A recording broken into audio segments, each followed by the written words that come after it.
এখানে আলহামদুলিল্লাহ সভাপতিত্ব করেছেন বাংলাদেশের সবচেয়ে বড় ইসলামী দল, যারা ক্ষমতায় যাওয়ার দ্বার প্রান্তে।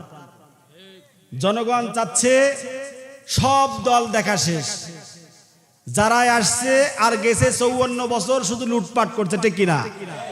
বঙ্গবন্ধু শেখ মুজিবুর রহমান তিনি বলেছিলেন, মানুষ পায় স্বর্ণের খনি, তেলের খনি, আর আমি পেয়েছি, কথা বলেন, চোরের খনি, বলে নাই? আর বলছে শীতের সময় কম্বল মানুষ হচ্ছে 7 কোটি, কম্বল নিয়ে আসলাম 7.5 কোটি আমারটায়। তাহলে চোরের কারখানা ছিল,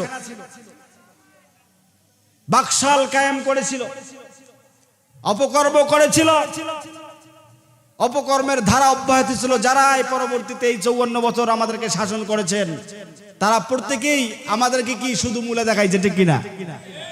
এদেশের ক্ষতি করেছে, লক্ষ কোটি টাকা বিদেশে পাচার করেছে, ঠিক কিনা?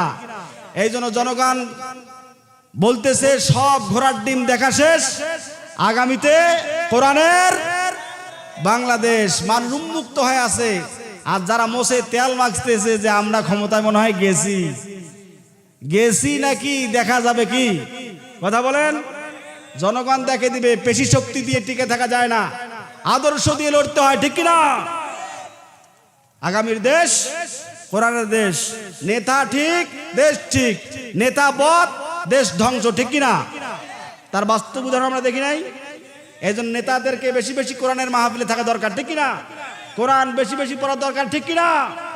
যে নেতার কোরআনের জ্ঞান নাই, এই নেতা পুরা জাতিকে জাহান্নামে নিয়ে যাবে, ঠিক কিনা?